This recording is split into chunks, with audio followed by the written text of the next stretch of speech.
자기가 만나는 여자가 있는데 결혼도 할 거래요. 근데 핸드폰에서 이상한 걸 봤대요. 뭘 봤냐? 남자의 생기 사진을 봤대요. 안녕하십니까. 몇몇 매체에 국내 1호 탐정으로 소개되었던 임병수 탐정입니다. 유튜브 임병수의 탐정 운영하고 있고, 상간녀 상간남도 잡아내고, 불륜 증거도 찾아내고, 부조리한 기업도 조사하고, 실종자 수배자도 찾아내고, 그런 전방위적인 탐정 업무를 하고 있습니다. 반갑습니다.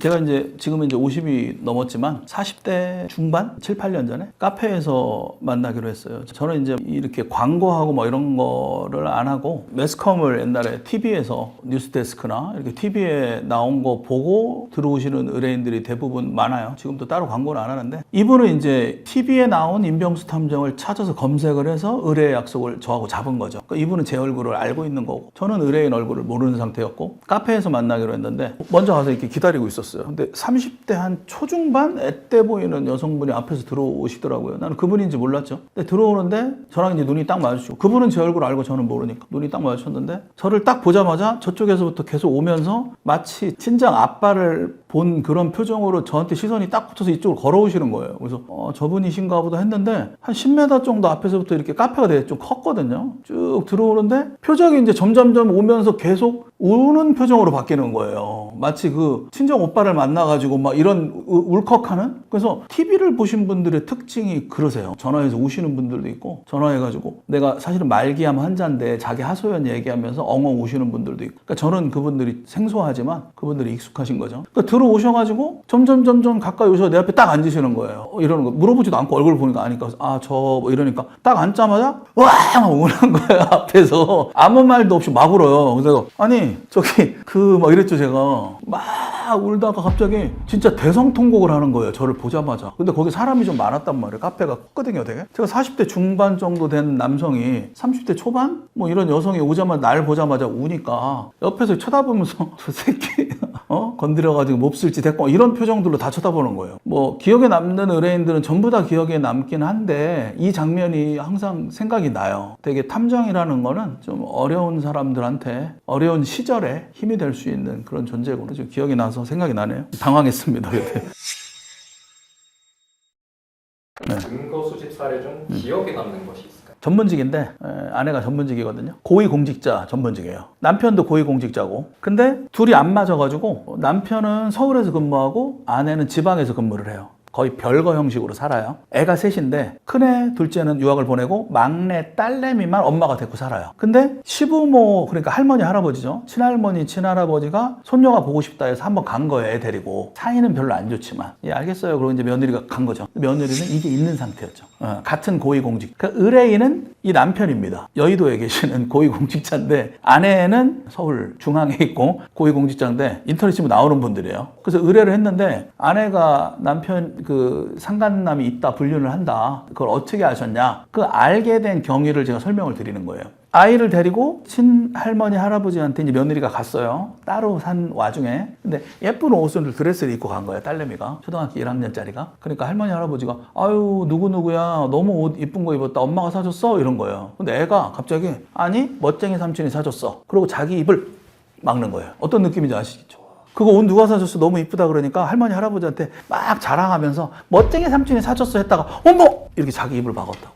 이상하죠? 그러니까 할머니, 할아버지 딱 볼 때 입을 왜 막지? 그러니까 자기가 무심코 실수를 했다라는 건 뭐예요? 엄마가 멋쟁이 삼촌 얘기 절대 하면 안 되라고 아이를 단도리를 시킨 거죠. 그러니까 할머니, 할아버지도 이상하다고 생각한 거예요. 멋쟁이 삼촌? 그래서 몇 가지를 더 물어봤겠죠. 멋쟁이 삼촌 괜찮아, 뭐 얘기해봐, 막 계속 이렇게 하니까 아니야, 이거 얘기하면 안 돼, 뭐 이런 거예요. 애가 너무 순진해가지고. 근데 멋쟁이 삼촌 우리 집에도 자주 오는 삼촌이야, 이런 거예요. 그럼 시부모 입장에서는 뭐예요? 집에 들랑달랑 거리는 멋쟁이 삼촌의 존재를 파악한 거잖아요. 그걸 아들한테 얘기하고 그 내용을 저한테 의뢰를 해요. 그 이외에는 아무것도 없어요. 다 똑똑한 사람들이라, 고시 출신들이라 그 이외에는 전혀 없어요. 그래서 이 여자를 추적을 해가지고 잡아냅니다. 같은 회사 안에 있는 고위공직자였어요. 이게 중요한 단서가 된 거죠, 사실. 그래서 추적을 하면서 증거를 잡아내는 건 둘이 보낸 카톡이라든지 만났을 때 스킨십 하는 거, 이런 거는 결정적인 증거가 되는 건 맞고 일반적인 증거이고, 사실은 이걸 하기 전에 외부의 어떤 현상을 인지하는 게 중요하거든요. 그러니까 인지하는 특별한 케이스였었죠, 그 케이스가.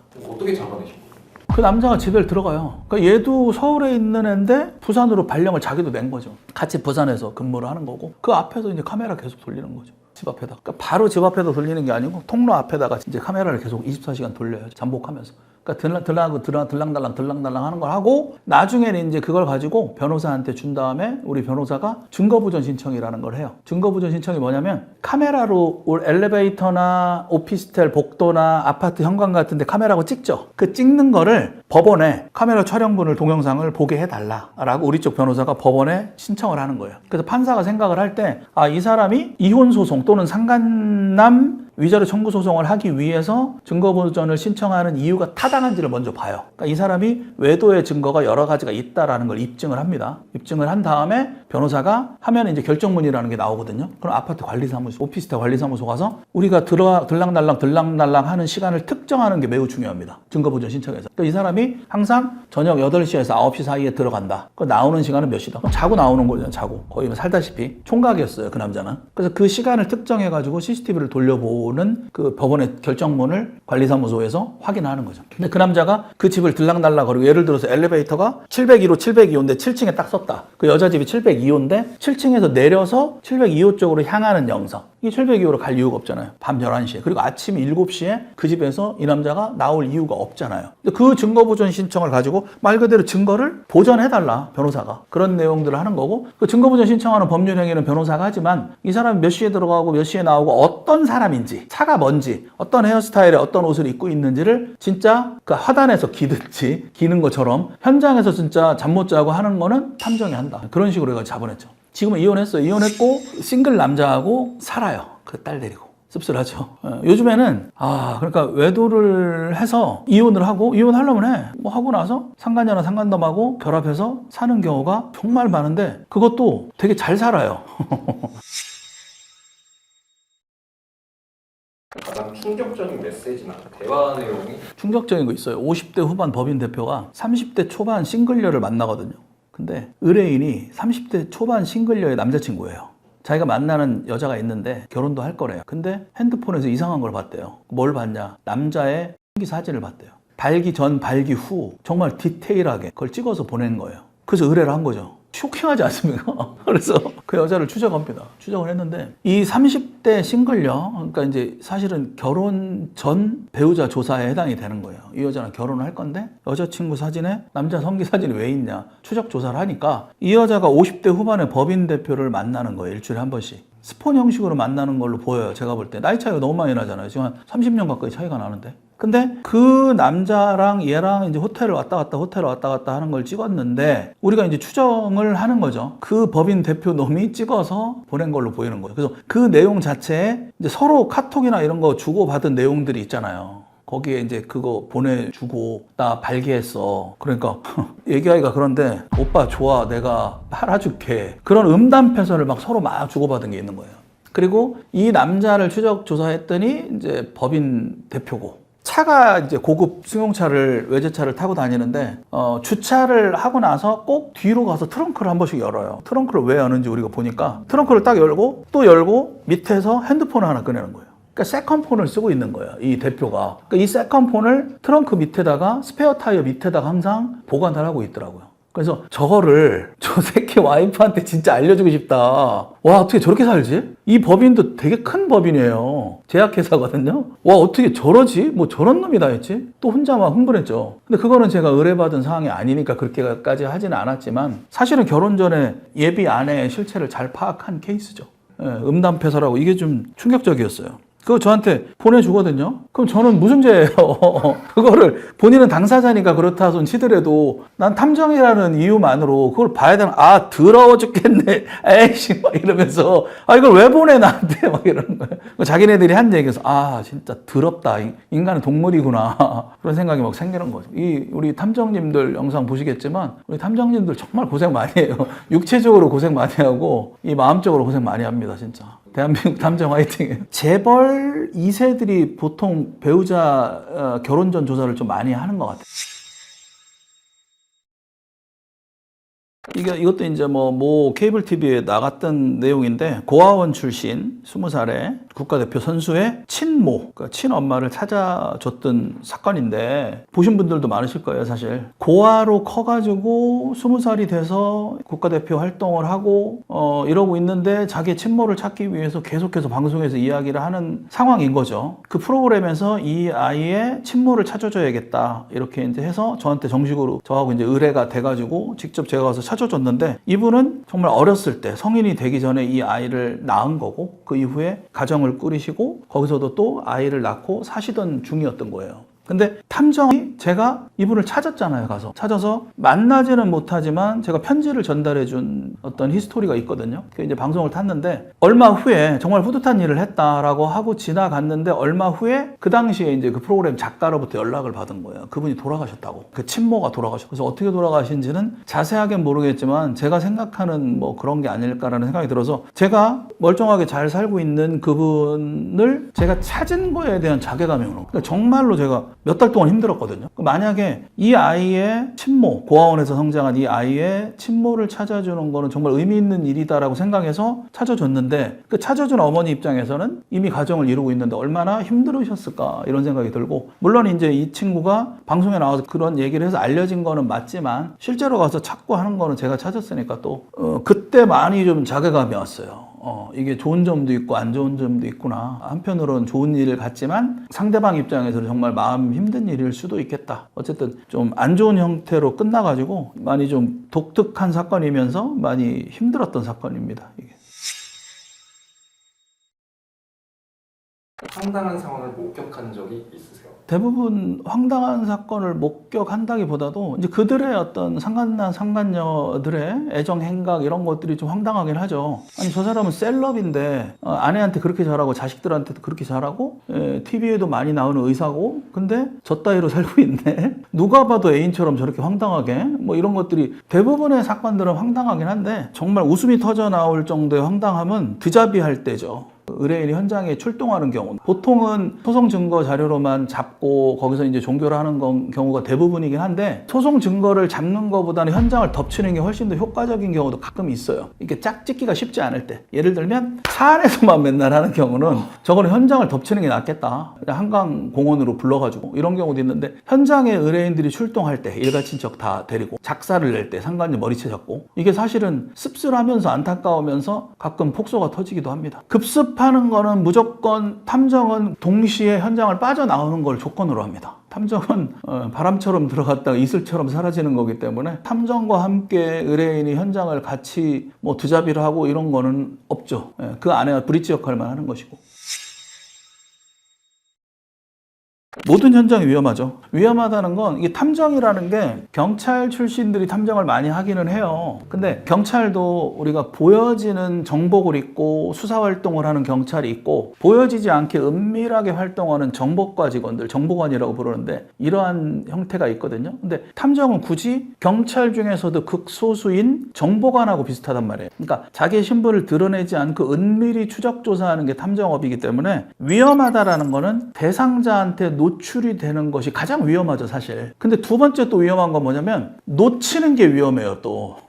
탐정이 대상자를 추적 조사할 때 놓치느냐, 노출되느냐거든요. 자, 노출되면은 더 이상 추적 조사가 불가능합니다. 대상자를 은밀하게 우리가 조사하고 있다가 그 사람이 눈치를 딱 채는 순간 거기서는 애들 말로 나가리가 되는 거예요. 요원을 바꾸든가 차량을 바꾸든가 아니면 변장을 하든가 여러 가지 에너지가 많이 들어가는 일이 벌어지는 거죠. 그래서 노출이 되지 않게 하는 게 가장 중요하고 노출되는 게 가장 위험하죠. 두 번째는 추적을 하다가 얘가 어디 갔지? 이러고 놓치는 경우거든요. 놓치는 경우는 탐정의 능력이 없는 거죠, 사실. 이거는 왜 위험하냐? 의뢰인한테 강하게 컴플레인을 받아요. 이거 놓치면 안 되잖아요, 그죠? 왜 놓치셨어요? 그러니까 가장 위험한 건 대상자와 의뢰인에 관련된 노출되느냐, 놓치느냐. 둘 다 하면 안 되는 거예요. 그러니까 이게 이제 탐정의 역량이죠. 그러니까 매 순간이 이게 가장 위험하다. 그리고 마지막으로는 이제 법적인 부분을 항상 잘 지키거나 잘 피해 다녀야 되기 때문에 우리가 뭐 사생활 침해라든지 개인정보법 위반이라든지 문제될 만한 소지의 법들이, 현행법들이 많단 말이에요. 그러니까 이런 부분들을 막 다 짓밟고 어기고 다니면서 하면은 큰일 나겠죠. 그죠? 그러니까 이런 법들을 정확히 알아야 되니까 항상 의뢰인과 대상자와 현행법 이 세 가지가 항상 위험하죠. 항상 조심해야 되죠. 그래서 많은 훈련이 필요합니다. 탐정이. 노출된 적이 있으세요? 있죠. 노출된 적이 어떤 경우에 노출이 되냐면 경험이 많은 대상자, 바람을 피고 펴가지고 되게 많이 소송도 해보고 이런 사람들은 당연히 조심을 하겠죠. 근데 이전의 히스토리를 모르는 상태에서 의뢰를 받을 수 있잖아요. 그러니까 우리는 대상자도 믿지 않지만 의뢰인도 믿지 않는 이유가, 의뢰인은 탐정님 이거 의뢰해 주세요. 그러면 네 알겠습니다. 돈 받고 그냥 하면 안 돼요. 저는 질문을 되게 많이 하거든요. 되게 많이 해서 이전에 이런 의뢰한 적이 있나, 어디에 의뢰했었나, 뭐 소송을 건 상태냐, 어디까지 인지한 상태, 이런 질문들을 막 해서 위험하다 싶으면 의뢰를 안 받는 경우도 상당히 많아요. 우리는 그냥 처음인 줄 알고 들어갔는데 이미 탐정을 한 열 몇 명을 붙여본 적이 있는 대상자면 어떻겠어요? 엄청나게 경계하겠죠. 여기랑 지금 되게 가까운 곳인데, 여기가 지금 성수동이지 않습니까? 여기랑 되게 가까운 역이 있어요. 역에서 대상자가 60대 후반이었거든요. 도보로 해서 추적을 하는데 육교가 이렇게 있는 역이에요. 어딘지 아시겠죠? 사람 되게 많은. 육교를 이렇게 올라가는데 육교를 따라 올라갈 거 아닙니까? 이렇게 올라갔다가 중간에 한번 쉬었다가 또 올라가는데, 딱 올라갔다 중간에 딱 쉬었는데 갑자기 뒤돌아봐요. 딱 뒤돌아가지고 이렇게 고개 숙이고 이렇게 쳐다봐요. 근데 저는 이렇게 따라가다가 육교 밑으로 빠져서 이렇게 쳐다보고 있는 거예요. 저 사람 왜 저러지? 와, 이게 왜 이러지? 그래서 의뢰인한테 전화를 했죠. 지금 이게 뭐냐. 그러니까 사실은 자기가 미행을 하다가 걸렸고 또 사람도 한번 썼다가 걸렸고 막 그렇대요. 그럼 그 얘기를 진작 하셨어야죠. 그래서 엄청나게 애를 먹었어요. 그래서 방법을 바꿨죠. 이 사람을 쫓아가는 게 아니고 이 사람의 동선을 미리 파악해가지고 그 폰트에 잠복을 시켜요. 환승역에서. 그래서 어쨌든 문제가 있으면 답은 있는 거니까. 그러니까 머리를 써야 탐정이니까. 그냥 따라다니기만 하면 심부름센터가 되는 거고. 그랬던 적이 있는데, 어쨌든 노출되는 경우는 경험이 많은 사람들인데, 제가 지난번에도 말씀드렸지만 역삼동의 모텔촌에 택시를 타고 간 여자 대상자가, 저는 제 차로 택시를 쫓았는데 택시가 쓰길래 저도 섰는데 택시에서 내리는 걸 보고 모텔 골목을 이렇게 모텔 건물들이 이렇게 쳐다보는 거예요. 그래서 나도 내려서 도보로 가서 붙으면 되겠다라고 했는데 갑자기 뒤돌아서 제 차로 왔다고요, 이 여자분이. 똑똑똑 두드리는 거예요. 근데 저는 이미 내렸잖아요. 그래서 저는 내려서 제 차로 오니까 됐다라고 생각을 하고 그 옆에 2층 건물로 올라갔죠. 그게 짬뽕집이었다고요. 통유리로 된 짬뽕집을 이렇게 내려다 보니까 이 여자분이 갈 생각을 안 해요. 그래서 짬뽕집에서는 몇 분이세요? 뭐 드실래요? 뭐 이러고 있고, 잠깐만요 이러고, 그러다 이제 내려갔죠. 내려가서 정면 돌파를 했죠. 내려가서 제 차인데 왜 그러세요? 이랬죠. 그러니까 이 여성분이 미행이나 추적을 당해본 사람의 입장을 제가 안 겪어봐서 모르겠는데 사시나무 떨듯이 떠는 거예요. 이 차로 저 미행하셨죠? 그러는 거예요. 그래서 아닌데요? 맞다고 하겠어요, 제가? 아닌데요? 이러는데 갑자기 손을 막 떨면서 핸드폰을 딱 들더니 지나가는 사람한테 112가 몇 번이에요? 112가 몇 번이에요? 이러는 거예요. 그래서 내가 손을 딱 잡고, 사모님 진정하시고 112는 경찰이고 경찰은 112인데요. 남편하고 통화하고 이렇게 잘 마무리를 했죠. 문제 안 생기게. 어쩔 수 없으니까. 그런 경우가 이제 제일 무서웠고, 노출된 적이 한 2번 정도 있는데 그 중에 한 번이에요. 그럼 이제 그만두고 싶죠. 탐정 그만해야겠다. 그만해야겠다라고 생각하고 있는데 또 상담 전화하고 있어요. 전화 오면은 또. 상황이 들어보면 안 됐거든요. 또 얘기하다 보면. 그럼 또 의뢰받고 막 이러고 있어요.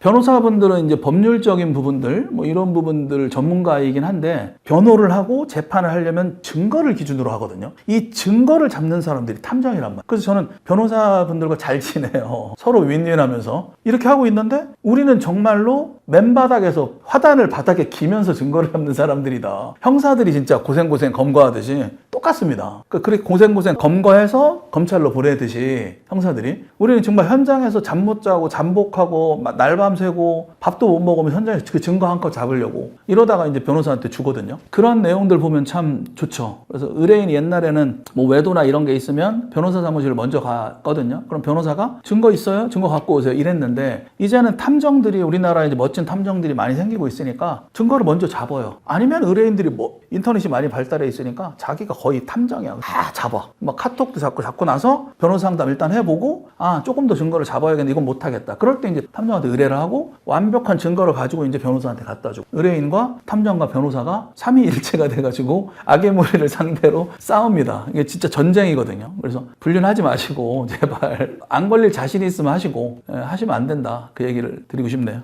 걸렸던 얘기는 정말 솔직히 쪽팔린데, 이런 얘기는 뭐 가감없이 말씀을 드렸습니다.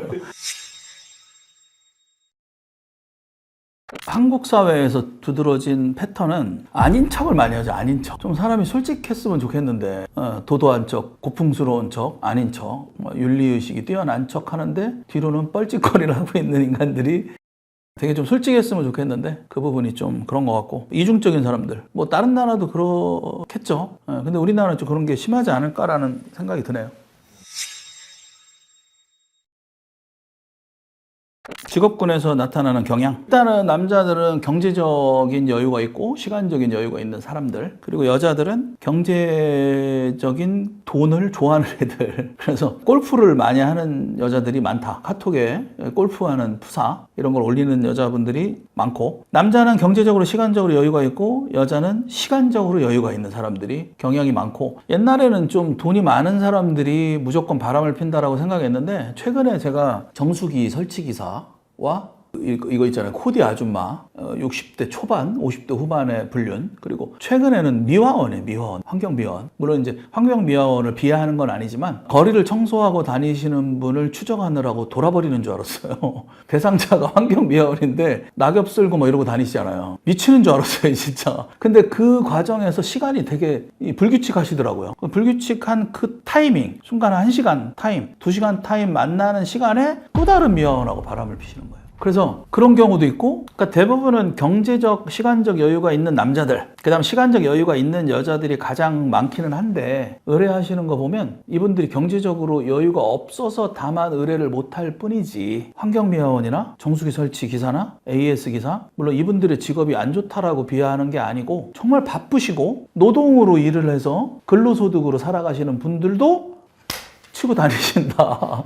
그 안에서 만나서 그러고 다니신다라는 걸 느꼈고, 인천공항에서 청소하시는 분도 제가 대상자였던 적이 있거든요. 외주업체가 들어가잖아요. 외주업체. 그리고 거기서 여성분들도 이제 하시잖아요. 청소를. 그 여성분들하고 돌아가면서 하시는 거예요. 근데 그걸 잡느라고 진짜 돌아버릴 뻔했어요. 진짜 공항, 역 이런 데서 청소하시는 분들, 와 진짜 그거는 뭐 돈하고 상관없구나 이런 생각이 들고, 단 의뢰하시는 분들 입장에서는 또 경제적으로 여유가 있는 분들이 의뢰를 많이 해서 그래 보일 뿐이고, 그렇게 이제 노동하시는 분들도 하여튼 남녀가 만나는 곳은 다 한다. 그런 결론이 특징은 그렇습니다. 남녀가 같이 근무하는 곳.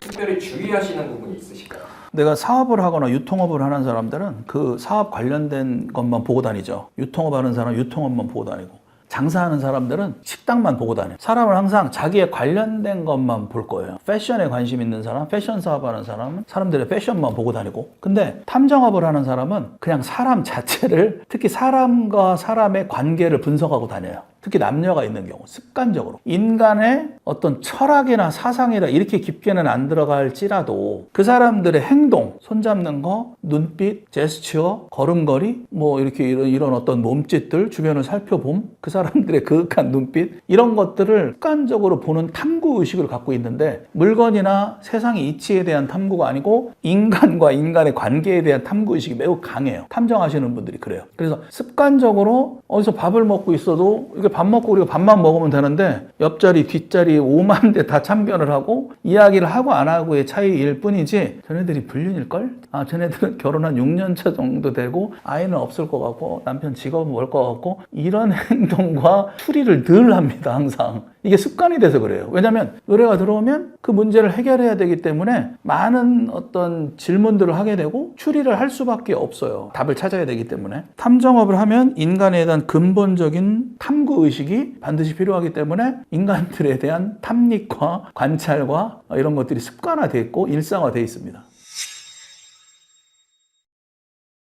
가장 소중한 부분은 무엇일까요? 쇼펜하우어라는 사람을 전 참 좋아해요. 쇼펜하우어가 그 사람의 지론, 철학, 기본적인 주장은 인간을 믿지 마라 해요. 고독을 즐겨라. 사람이 너를 해를 끼친다. 이렇게 생각을 하는데 사실 외롭죠. 사람을 못 믿어 얼마나 외롭겠어요. 사람을 믿고 우정을 쌓아가고 할 때 주는 즐거움이 얼마나 큽니까? 근데 탐정업을 하다 보면 부지불식간에 세상 안 좋은 것만 듣고 보고 다니기 때문에 얘가 나한테 왜 접근하지? 이 여자는 왜 나한테 이렇게 좋은 신호를 보내지? 꽃뱀인가 저녀는? 사주는 뭐 이런단 말이에요. 다 안 좋은 쪽으로 볼 확률이 매우 높아요. 그래서 아무도 믿지 말고 스스로 외로움과 고독을 즐겨라. 이런 게 지론입니다. 쇼펜하우어의. 그래서 몸이 건조하고 외로울 수는 있지만 안전한 삶은 살 수도 있다. 적어도 우리 코로나의 생활을 하는 것처럼 그렇게 철학이 좀 많이 바뀌어가는 게 있고, 또 사랑은 육체적인 사랑도 사랑이고 정신적인 사랑도 사랑이죠. 근데 육체적인 사랑은 정말 보통 1년 가고 진짜 오래 가면 3년 간다라고 해요. 육체적인 사랑을. 한 여자, 한 남자와 잠자리를 가지는 거에 있어서 그 가슴뛴과 설레임과 극도의 엑스터시, 흥분과 짜릿함과 이거는 정말 오래가면 3년 간대요. 그러면 3년에 한 번씩 갈아치워야 된다는 얘기가 나오거든요. 그럼 3년에 한 번씩 갈아치우거나 짧게는 1년에 한 번씩 갈아치우다가 지뢰를 밟을 확률이 있다는 거예요. 꽃뱀을 만날 수도 있고 무슨 토막살인 사건의 주인공인 여자를 만날 수도 있는 거고 뭐 사이코를 만날 수도 있는 거고, 또 얼마 전에 10년 전에 사건 때문에 국민의힘 장모 국회의원이 스스로 목숨을 끊었는데 이런 일들이, 여자 때문에 이런 일들이 벌어지는 경우가 얼마나 많습니까? 그리고 성병 같은 것도 너무 많아요. 이렇게 많은 사람들을 만날 거면 육체적인 사랑이 함몰되면 도파민에 중독되듯이 계속 새로운 사람을 찾아야 된다, 그런 생각이 들고, 그렇다면 이제 반대로 정신적인 사랑도 되게 멋진 사랑인데 정신적인 사랑만 계속하고 육체적인 관계를 안 하면 또 바람이 나요, 배우자가. 그래서 사랑은 육체적인 사랑과 정신적인 사랑을 적절하게 밸런스를 맞춰가지고 함께 할 수 있는 게 매우 중요하고, 파트너를 자꾸 바꾸지 말고 사랑이 정말 끝났을 때 진짜 사랑이 시작된다라는 뭐 어떤 방송인의 말처럼 많은 노력이 필요할 거라는 생각이 듭니다. 지금 내 옆에 있는 사람이 제일 소중한 사람이 아닐까라는 생각이 듭니다. 어렸을 때 우리가 질랄병들을 많이 하고 다닌 사람들은 나이 먹고 철 들어가지고 그런 거 안 한다는 얘기가 있고, 어렸을 때 너무 공부만 하고 순진하게 살던 사람들이 늦게 배운 도둑질이 무섭다고 룸사롱도 아니고 그런다는 얘기가 있거든요. 그걸 이제 혹자들은 질랄 총량의 법칙이라고 하는데, 언젠가 한번 인생은 질랄을 한다. 내가 정말 젊었을 때 많이 놀아본 남자를 만나서 행복하게 사는 사람도 있고, 여성분들은 그런 얘기 많이 하지 않습니까? 젊었을 때 남자 많이 만난 사람이 시집까지 잘 살아, 이런 말도 해요. 오히려 막 옛날 조선시대처럼 순결을 지키고 뭐 이런 분들이 쉽지 않게 산다, 이런 얘기들도 있는데, 질할 총량의 법칙이 있는 것처럼 고생 총량의 법칙을 저는 항상 말씀드려요. 내가 왜 지금까지 정말 행복하게 잘 살았다. 남편의 외도나 아내의 외도로 고통받는 분들이 이런 얘기를 많이 하세요. 탐정님, 저 옛날에 진짜 행복했거든요. 아이 키우면서 이 남자랑 이런 일이 있기 전에는 정말 행복했어요 라는 말을 많이 하거든요. 근데 고생 총량의 법칙을 생각하셔라, 이런 얘기를 합니다. 그렇게 행복했다라면 언젠가는 고생도 하셔야 된다. 뭐 저주하는 게 아니고, 내가 정말 바꿔 얘기하면 내가 정말 지금 고생을 하고 있다라면 또 역으로 좋은 날도 온다. 요즘에는 이혼도 2번, 3번 하는 시대인 거고, 사실은 이혼이 흠이 되는 것도 아니고 가장 중요한 건 나의 행복이 가장 중요하다, 이런 생각이 들고, 뭐 배우자가 외도를 한다. 그렇다면 이런 일이 왜 나한테 왔을까? 내가 힘들어하면 나만 손해니까 합리적인 판단을 하는 게 좋겠다라는 생각을 합니다. 고생 총량의 법칙을 생각하시면서 또 좋은 날도 앞으로 온다, 이런 말씀을 드리고 싶습니다.